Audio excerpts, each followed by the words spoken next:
weekend, either working with a buyer, maybe opening up an escrow, getting a listing, or just anything they want to talk about. Maybe that's not even real estate related. That's exciting news. No one? No one at all. Oh, I can say something. Okay. Yeah, I got into a car accident, right? It was really bad. Like the guy just rammed into the back of me. You know, this is my real estate car, my C300. And it was very hectic for me to find his insurance information. But luckily, he had insurance and my car is being and I'm still alive, you know. I'm lucky to be alive. And luckily, he had insurance and they're gonna fix my car. So as soon as I get it back, I'll have my momentum because as soon as I came to Keller Williams, you know, I was like, yeah, I got my new car, you know, I'm gonna go up to these houses, I'm gonna be feeling good and motivated. And then right before my first day, the guy just rammed into me and just ruined my I kind of lost a little bit of motivation, but I'm slowly getting it back after the family reunion. And you know, they're gonna fix my car, so I feel better now. But how's your back after getting rear-ended? Yeah, I have to go to the chiropractor, you know, like as soon as he hit me, because I was at a red light and then he was going, he must have been on his phone or something. He was going like 60 miles per hour and then he just smashed into me and my girlfriend was in the car, you know. He didn't even ask me was I okay or anything. You know, he was just concerned about the points not being on his record. That was it. Yeah, I'm sure of that. I'm sure of that.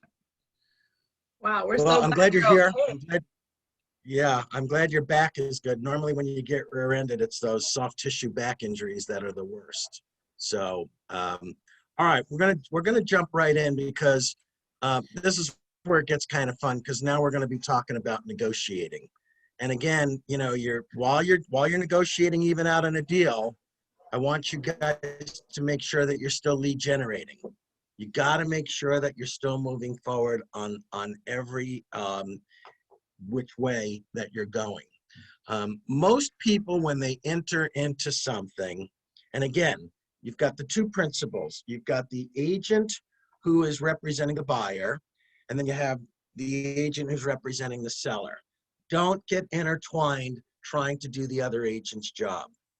Just do your own. Okay, stay in your lane. Make sure that you're working it. Make sure that escrow, you know, once they get that started, you want to be able to get all that done. Okay, bear with me for 1 second. 1 second.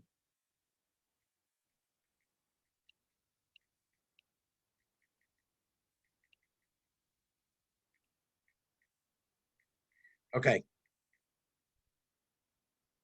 So what I try and find out is that you want to make sure you keep your client even because you don't know what the other side's doing. You just don't know how they're working their side out, okay? So it's really important for you that when you start talking about negotiating or bargaining, I want you to immediately think about giving and taking, okay? It's really that important. Don't feel like you have to bury the other side, crush the other side, destroy the other side. I need you to make sure that you're going to try and work to find common ground. That's the name of the game when you're negotiating and bargaining. Find common ground to keep the deal going. Okay, there are some times where if the other agent, and like I've said to you all before, a lot of times, especially in my world in new construction, the other agent's the one that screws it up. It's not the buyer, it's the other agent because they just feel that they have to get their 7 cents worth in on it, and they just get in the way. So make sure that you understand what everyone's role is so that you can find common ground to reach an agreement. Know what your end result is. Ask your side. Ask if you're representing the buyer, ask them what their must-haves are. If you're representing the seller, ask the seller, what can you live with? Okay, right now I'm going through a deal with a seller who has said to me point blank, I'm not giving anything. I'm not giving a credit, I'm not gonna do repairs. We haven't even gotten the request for repair yet, and he's already dug in his heels. So finally, after he said that to me 3 times, I said, you know what, Jason, let's just tell them that we're not going to do anything now, and let's just cancel and start over. And he panicked. He goes, well, you know, and I said, no. I said, you're being the bully right now. I said, let's at least hear what they want to do. You don't want to do repairs? You're $65,000 over list price. You're in good shape. And you're telling me point blank, you're not going to give a penny? You're not going to fix, you know, a loose light bulb? I said, come on, be realistic here. And he goes, well, what are you saying? I said, truthfully, you're being greedy. I said, and if you lose this, history normally tells you your best buyer is your first buyer. Your best deal is your first deal. Okay? So now all of a sudden he's like, well, where do you think we need to go? I said, I don't know yet because they haven't asked. They haven't submitted anything. So let's remember this. First and foremost, don't lose your cool. You gotta be professional when you're doing this. Okay? What's the goal? You have a signed contract. It's a signed formal legal document. Okay? Don't screw it up.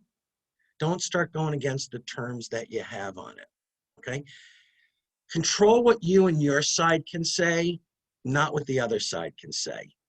You know, don't try and put words in the other side's mouth. Don't try and negotiate for the other side.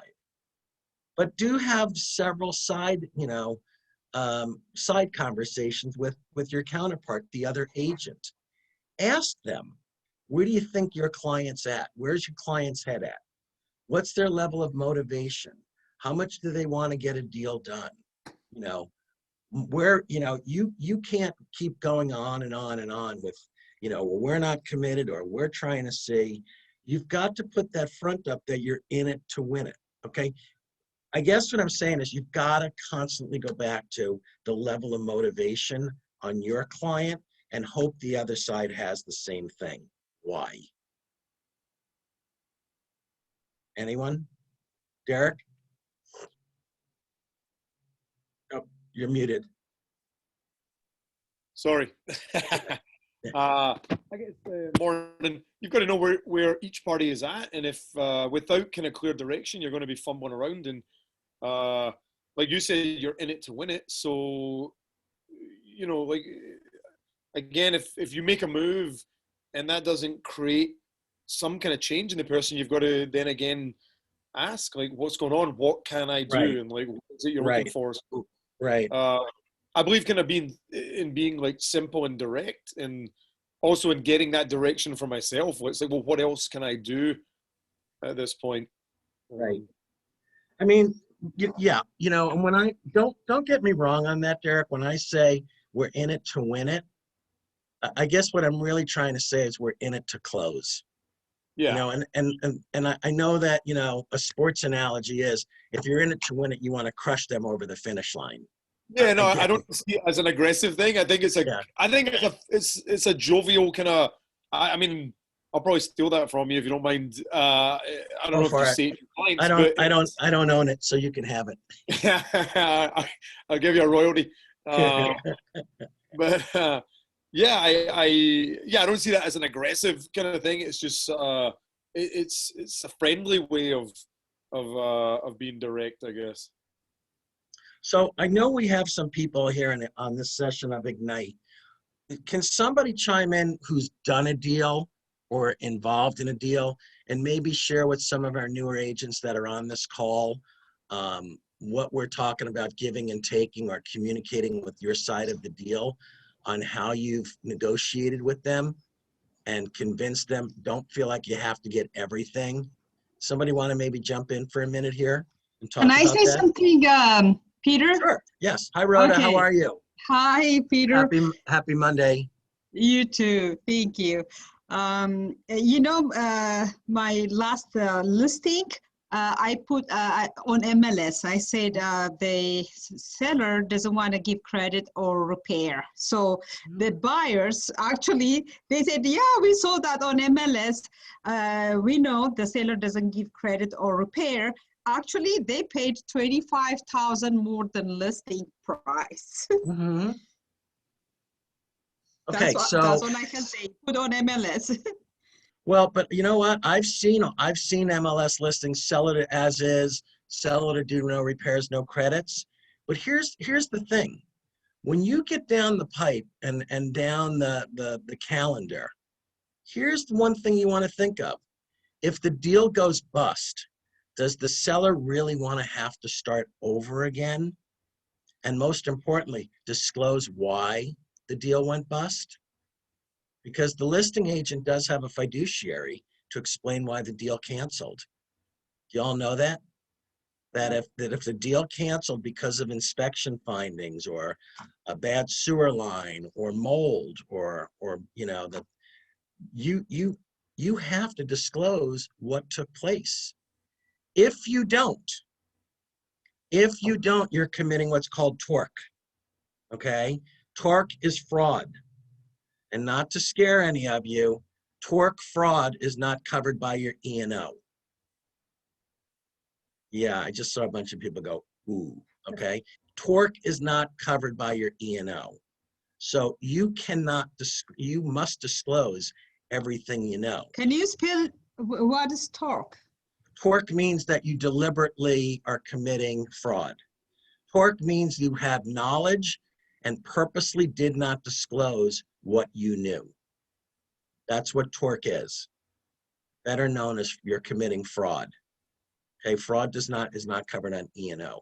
What I'm saying is, go to the other side and say, look, we've been in escrow for 14 days. Do you really want to start over?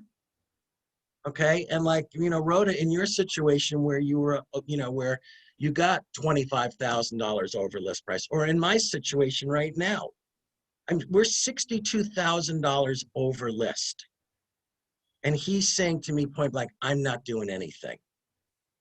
And I said, but you haven't even gotten the results of all these. I'm not doing anything. I need the money.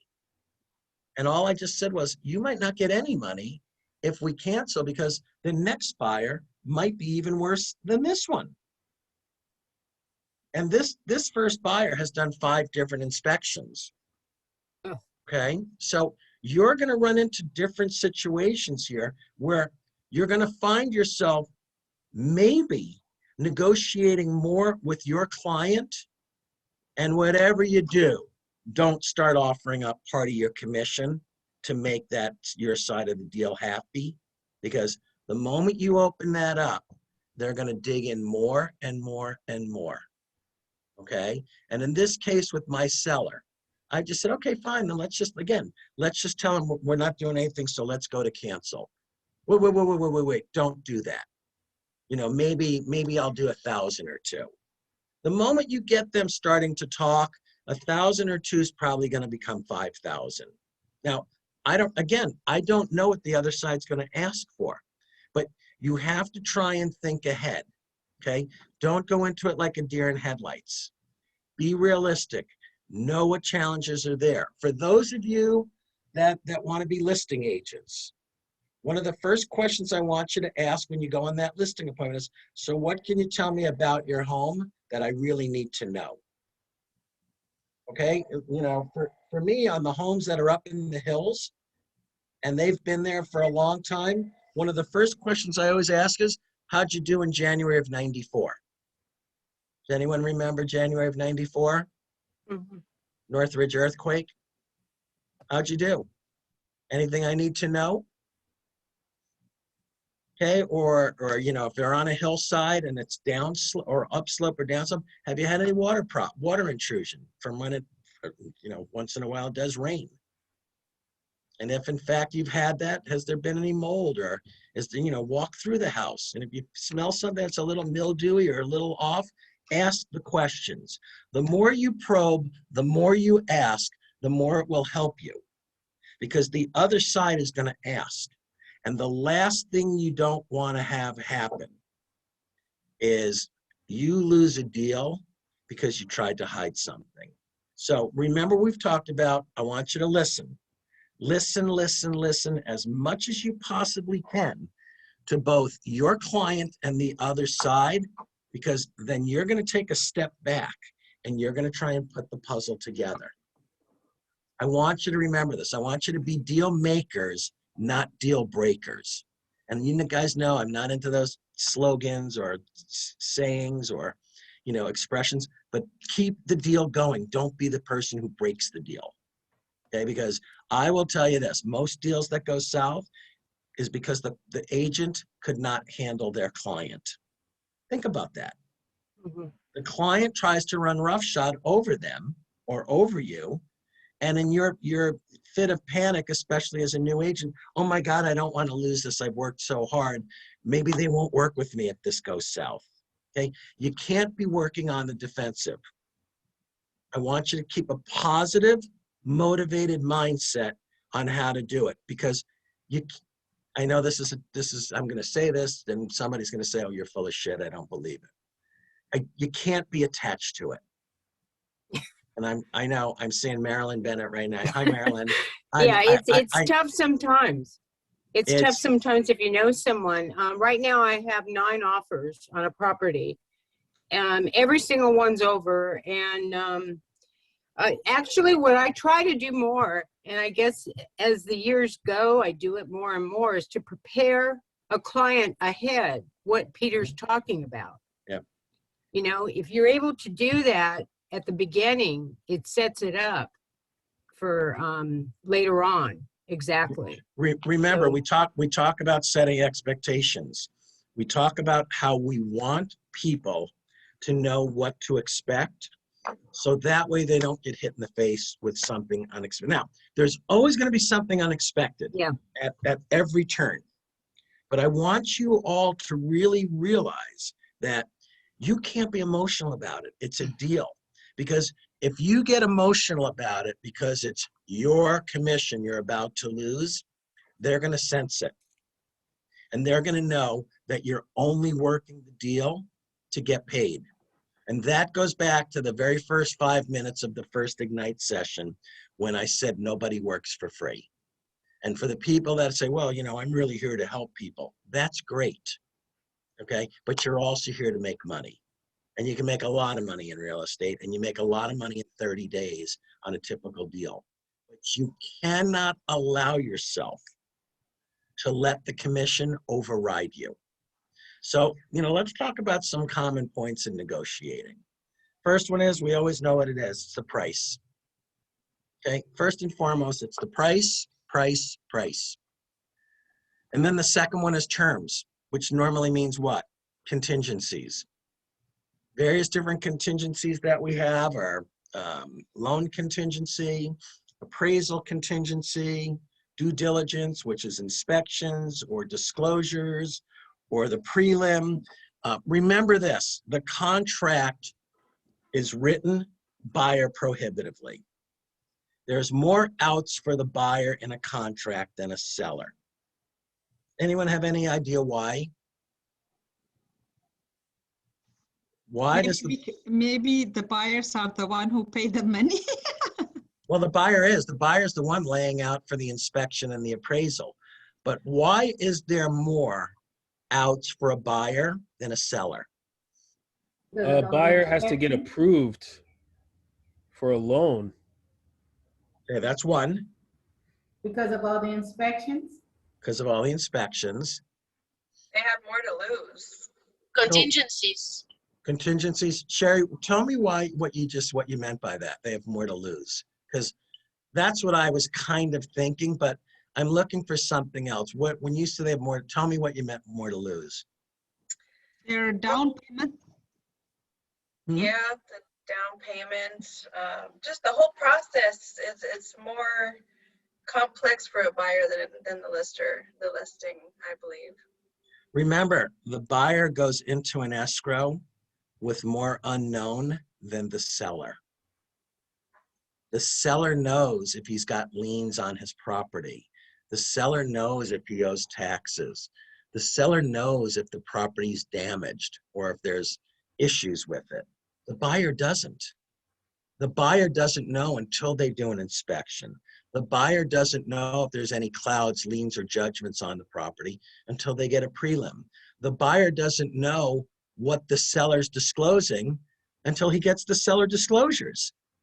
So the seller's got this mini wall built up And the buyer is going into it, you know, earnestly to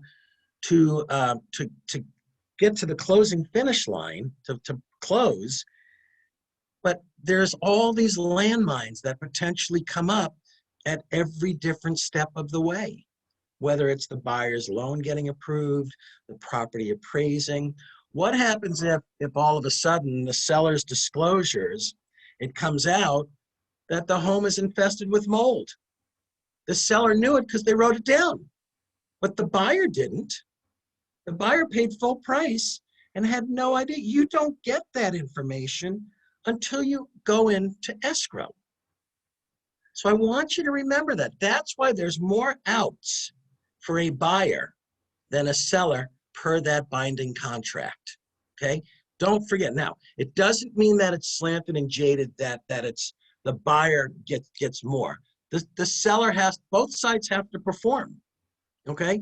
But that's where the terms of the deal are going to come into play. And we have to keep that in mind. With giving expectations, talk to your escrow officer, okay? Even if you're working with the buyer, whoever the seller has chosen, okay? And I want you to make sure that the buyer knows their expenses. What are their closing costs? What are the closing fees? How much more money do they need to bring in order to close? Yes, they're bringing in 20% down, but how much more do they need to close?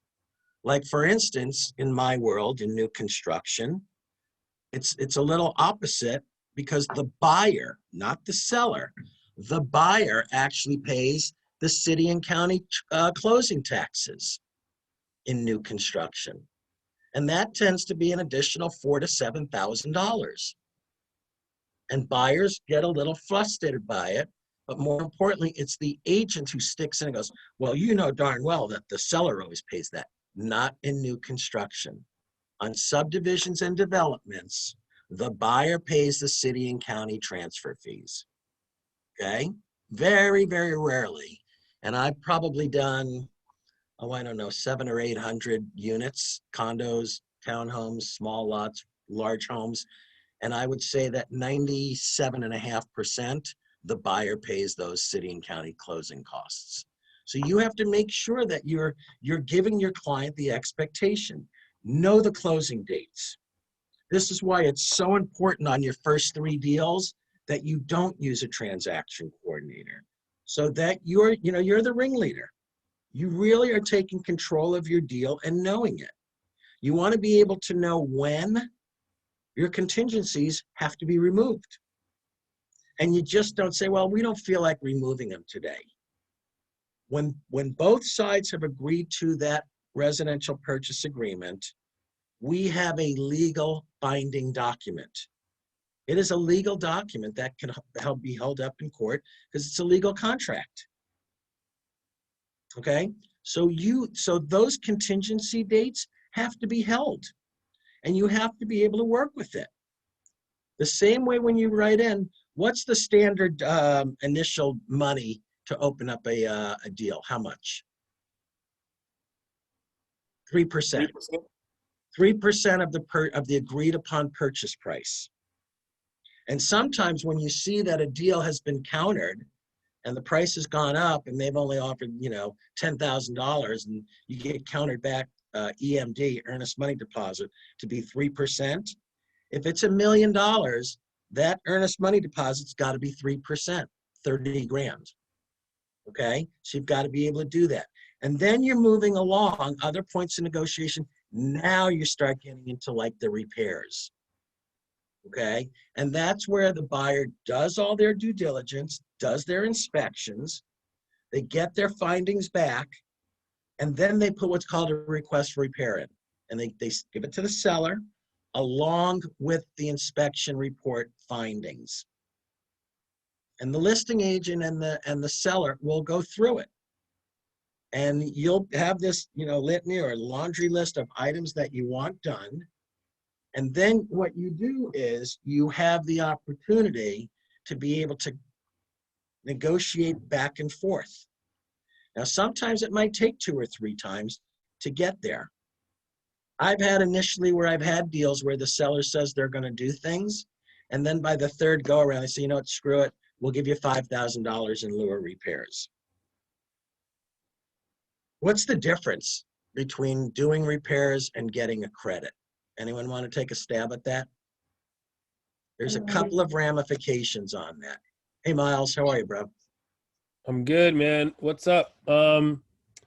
So the difference is that if like the seller does the repairs, they could potentially, well, you don't know who's going to be doing the repairs. So, it could be kind of done half-assed, et cetera, very cheaply. Whereas if you get a credit, then you can hire your own people to get it done. Okay, keep going. I'm waiting for one more thing from you. You're absolutely spot on. I'm waiting for one more thing for you to add on for me. The other thing is you don't know if it'll be fixed. Let's see. You're just about there. You're almost hitting it. Hit it. You're just about there. Well, first of all, the other thing is the sellers don't have to do either one, right? Right. Seller could just say no. Yeah. Seller could just say, screw it. I'm not doing it. Yeah. Yeah, by contract, they don't have to fix anything. Right. The buyer can use their own people. Need to pass inspection. Okay. So is it done up to code, maybe? Yeah. So They can use the money for something else if it's not that important to them. Well, but okay, so we're getting a bunch of ideas here. Here's the thing. In the old days, people would say, okay, so bring in a handyman to do it. But if you're talking about, electrical or HVAC or plumbing, do you want the handyman from down the street doing these kind of repairs if they're not certified? Because they can't certify, that's what I was looking for, Miles. They can't certify the work, right? So today, in today's world, we really ask for receipts. And that's something, when you write in on the request for repair, work to be done by a licensed contractor, okay? Like if the HVAC is not working, I don't want, your next door neighbor, because he's a car mechanic, adding the Freon because he does air conditioners for cars. I want a licensed HVAC guy coming in and doing it. Or, if there's, I'm not even talking termite, if there's plumbing issues or roofing issues, you want a licensed contract there so that way they certify or you get some type of a warranty on your work.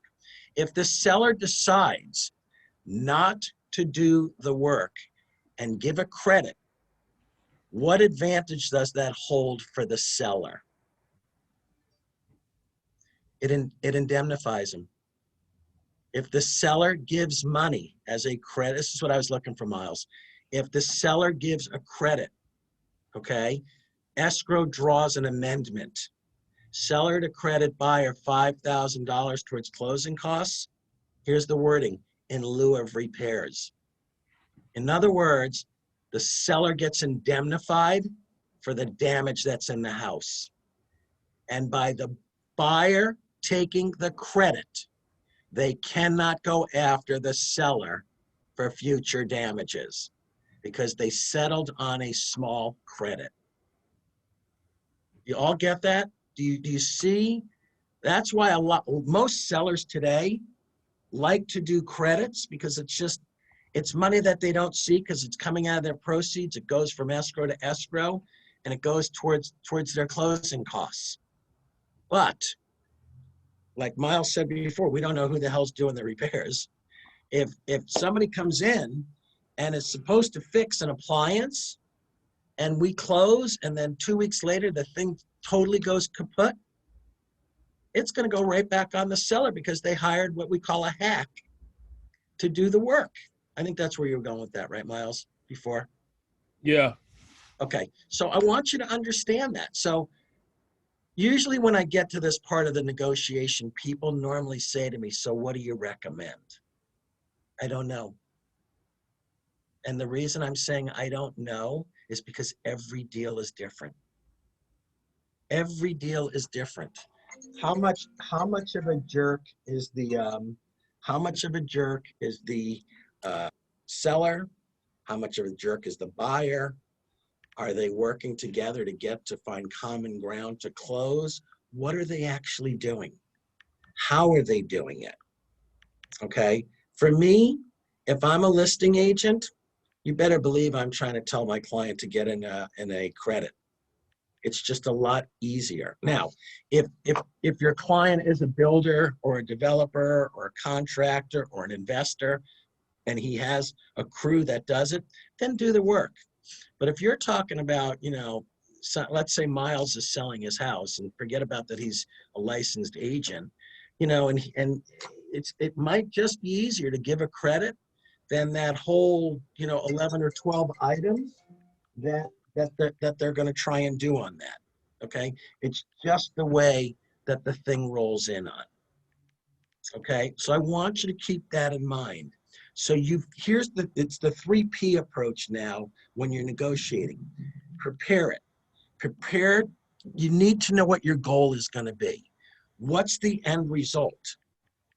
You're only going to know the end result if you know your client. Remember how I kept telling you all play Dr. Phil? You really do have to be Dr. Phil right now. You have to be their shrink, okay? And I'm a big, big believer in this.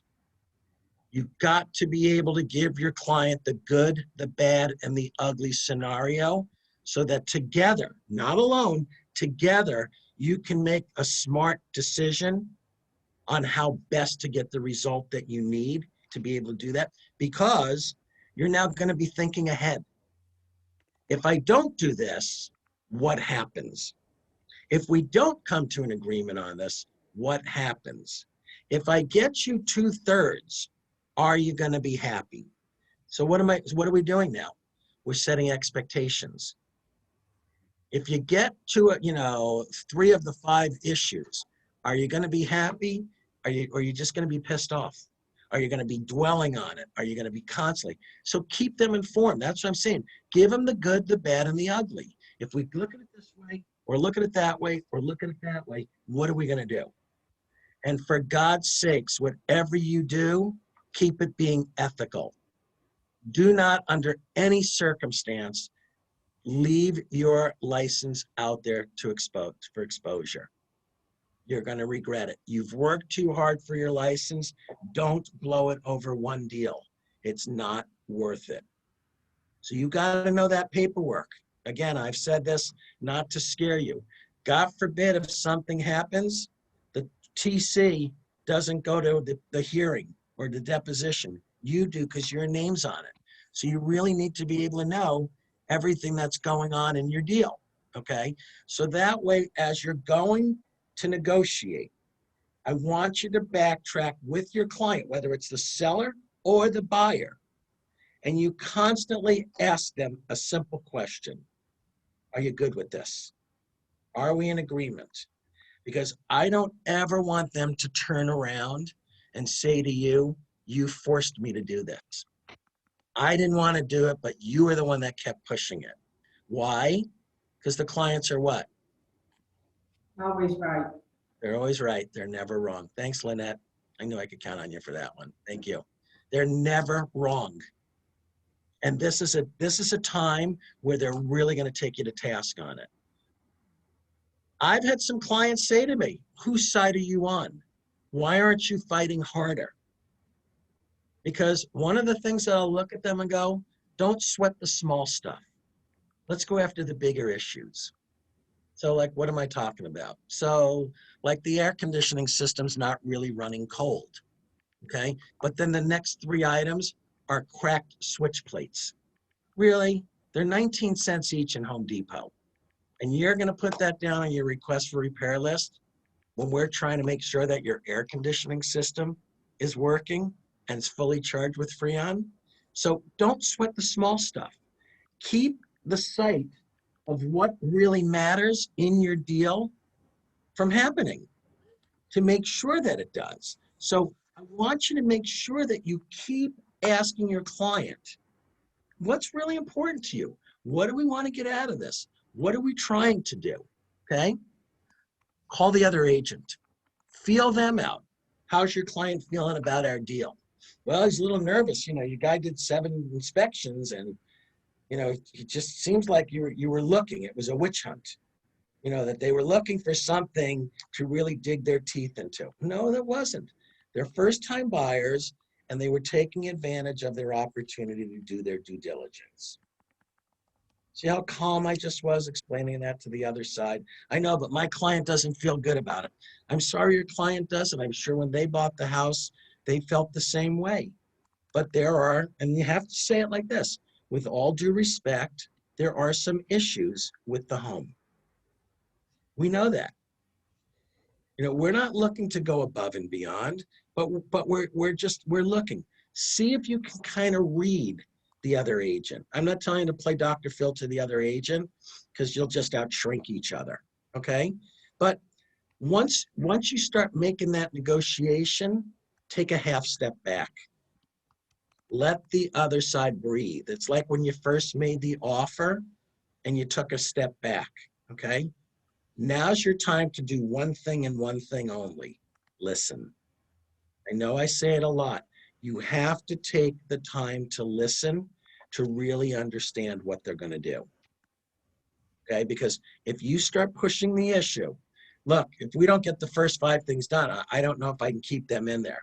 So look, are you threatening us? Are you strong-arming us? Is that where we're at on this? Because if that's the case, we're going to go bye-bye. And it's not a threat. It's not a promise. I'm just telling you what's going to happen. But be confident and competent and professional in how you want to do things. Okay? Don't be the bully. Don't be the unknown in the room on how much you feel you have to squash them. Stay calm, stay relaxed, and don't get emotional. If you go up an octave, the other side's going to go up an octave. Now, that notwithstanding, have I gotten into screaming matches and arguments with the other side? Of course. It's the nature of the beast, and the more deals you do, the more it's going to happen. No deal's ever the same. But you try and bring yourself back down, because at the end of the day, yes, you want to get paid, but the real deal is getting your client either the sale or the purchase, right? That's what we're here for. We are in a service-oriented business. So I want you to really focus on your client's needs, not on you getting that check. Okay, it's that important. I want you to be able to do that. And in order to do that, you're really going to have to give your offer, your negotiating, the best chance. So take a half step back. Don't say, hey, I need a response in an hour. Okay? Let it play out. You took your time writing the offer. You took your time negotiating different terms and things, or the repairs. So take your time doing it, because you're going to find yourself, the more you do it, the easier you're going to be. Okay? Don't be the nibbler. Don't go after just nibbling away. Don't be the hot potato where you're just a loose cannon. Okay? I know some of us like to play good cop, bad cop. It works because it means you're usually going to try and find middle ground. And that's where I need you to be when we hit this. What position are you going to take in order to successfully get past all this negotiating to know where you're at? And that's why I'm saying, talk to the other agent. What do we need to do to keep both clients on, from going off the rails? Talk to them normally. Don't try and come, well, my client doesn't feel that your client is respecting him. Who gives a crap? Okay, we're not looking to be loved. What we are looking to do is get the deal done. What you do want to come out of this with is the professional respect of your peer on the other side of the deal, and your client knowing you gave them your best effort. Okay, I laugh when I hear new agents, and I'm not picking on the new agents here during this. Oh, my clients love me. Oh my God, they love me. They think I'm the greatest. And then you talk to them a month later, say, how you doing with those clients that love you? You know what? They wound up buying a house through somebody else. But I thought they loved you. Oh, they still do. I don't want to be loved. I want to be respected. At my age, and I'm older than probably everyone else on the call, I'm not interviewing for new friends, but I'm always looking for new clients. Okay. And I don't want to have to feel loved, but I want to be respected, because the agents that are respected are the ones that get referrals. They're the ones that close. They're the ones that cash the checks. They're the ones that sell homes and close homes. So don't get caught up with, oh my God, they love. Now, of course, if it's a relative, they better love you. But if it's not, don't get caught up in trying to be their buds. Keep the professional going as much as you can. Keep asking what and how and why, because your client will lead you to the water. I want this house. Look, if they don't do anything, we're still buying it. And I'll normally say, don't tell me that, because I have to feel like we get at least something, so the other side doesn't think they can just walk all over us. And that's what I'm talking about, this, giving and taking, so we understand it, okay? Because as things start to shift, your client is going to get defensive. And again, they're going to deny their words because they're never wrong. And they're always going to look you at what they're trying to do, okay? So you've got to let your client know, whether it's the seller or the buyer, what's more important. What are you willing to give up that maybe they really want? That's maybe not so important. Nothing. I want it all. You know what? That's great. You can thump your chest, but that's not a way to go through a deal. You want to get through a deal where both sides feel good about getting to the end of the result, which is closing. Okay? That's really what we want to do. The best home is not one for sale. The best home is not one that's in escrow. The best home is a sold home, a closed home. That's where your mind really needs to be going to. So you got to keep positioning the whole process so that you fully understand how it's going along. And yeah, every once in a while, you do have to do the terrible thing, and that's walk away. And sometimes, after all the inspections are done and your client really loves the home, if it's too much of a money pit for them, you got to turn and walk away. And it's up to you to tell them, I'm just not feeling it. And that comes to something else that I live by, both in business and personal, the double D syndrome.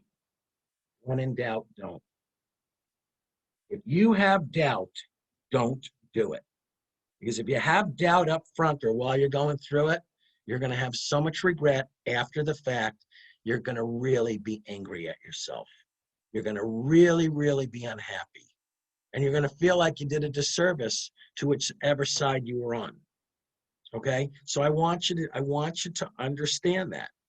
Understand the different roles that everyone has while they're going through it. Because you just don't have to feel, like I keep saying, that you have to step on the other side. It's not a good feeling, because at the end, the other side's not, well, you feel good that you kicked our ass. You feel good that you really, really got everything you wanted, because my client doesn't feel good about it. And those are usually the deals that after the fact, something will come up, and the principal who feels like they got the short end of the deal is not going to be, oh, well, the new owners want to know how to turn the sprinkler system on, or something's that way. You know what? Tell them to go hire a gardener. I'm not doing it. They got everything they wanted. Let them go do it. It's not a good way that you want to end the deal. You want to end the deal where both sides walk away and everyone feels good about what they did. That's really what you're trying to do when you're negotiating a deal, because you really, when it's all together, you want to put it all together. You want to have your plan, you want to be organized, you want to be professional, and you want to be able to know where you're at all times. So make notes, okay? I do all of my files as I'm going along in a manila folder. Yes, we're paperless, but I still have a hard file. And I bring it with me. If I'm going to an inspection or if I'm going to the final walkthrough, I go it because that's the best way that I know how to be organized. It's really, really that easy to be able to do that. Questions? I have a quick question. Maybe not Okay. quick.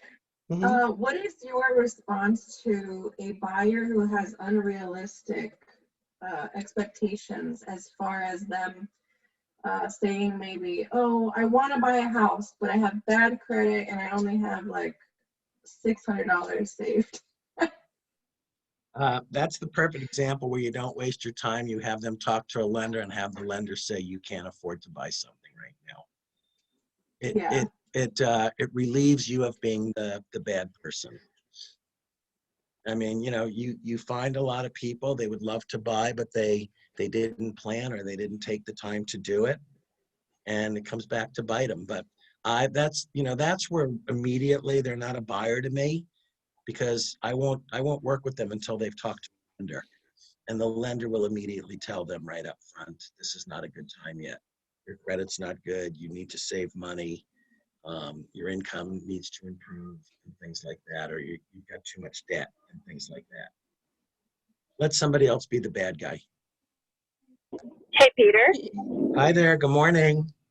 Good morning. I just wanted to add to that because I've had a couple of, I've had a couple of folks who seemed like they were ready and thought they were ready, and then they talk to the lender and they find out that they're not.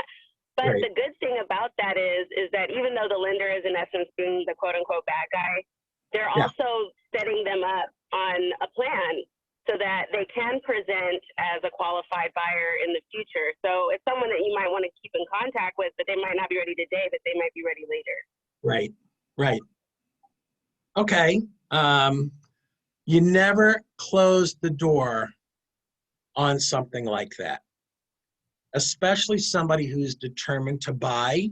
If they're a buyer, work with them and say, okay, look, we can plan this out in 6 months. I'm going to still be here for you. But you have to follow all the steps to get it done, or else we're back to square one and I can't help you. So, but let the lender kind of grease the skids on how best to prepare them for the bad news, not you. That's why I always say, stay in your lane as a real estate agent versus being a lender. Okay? Peter, I had a question real quick. I know you kind of touched on it earlier. So I have an app on my phone, that Title 247 app, where you can kind of like look at the cost of a house from different angles. And when you're talking about the cost of closing, or that phrase like to bring to close, right. Like making the math easy, like that app that I have, if a house is $1 million, 20% down is obviously 200 grand, but then it has the phrase to bring to close, and it's like 222 grand or 223 grand. So that $22,000 or $23,000 difference would be the cost of bringing to close. Right. What are closing costs? Closing costs. And so what is typically included in those closing costs, like in a normal sale? Well, sometimes you do have to pay property taxes up front, or you do have closing costs, or there's various different escrow fees that are tied into it. Title insurance. Yeah. I mean, I guess what would be, is there one that's like consistent? I mean, is there one or two that will always be in there? Like, I don't know. I guess another way to say it is like, how do you explain that to your client who's the potential buyer, where they would say, well, I actually, if you're working with them, you ask the escrow officer if you're working with a buyer, you ask for a buyer's net and get it from escrow, and they will give you what the breakdown is, and there's a line item and it explains what every cost is. All right, perfect. So yeah, you can ask the escrow officer to send over an estimated net. Yeah. Okay. Yeah. Great. Yeah. Who else? I have something to say. Very good. Very important, Peter. Is it okay? Sure. Okay. All the buyers agents, be careful. If you can have the contract signed, because Zillow agents are taking your buyers from you. I'm glad my buyer. She's my cousin, and the Zillow agent was trying to take her, and even they showed her the property, and she texted me and she said that this is the agent, and he showed us the property, and I went on MLS and I said, no, that he's not the listing agent. And I called him this morning and I said, are you the listing agent? He said, no, I'm not, but I didn't say anything. But they are taking your buyers, so be careful. Right. Get signed, the contract signed. Right. You know, look, there's always going to be a shakeout in the industry. These marketing companies, Redfin, Zillow, Realtor.com, they're always going to be trying to take your clients away from you. It's really important that you build a relationship with them and a trust, so that way they don't wander away. That's what you're going to have to do. And, you know, especially because everyone's being given a sales pitch and everyone's a salesman when it's all said and done in the business that we're in. Okay? So just, you know, be careful of that. Anyone else? Okie dokie. I'll see everyone back here on Wednesday. We've got 2 more to go. We've got number 11 and 12. And you guys did great. Thank you. And I'll see you on Wednesday. Thanks, okay? Peter. Thanks, Peter. Bye, guys. Bye. Bye, everyone. Thanks, Peter. Thanks, Peter.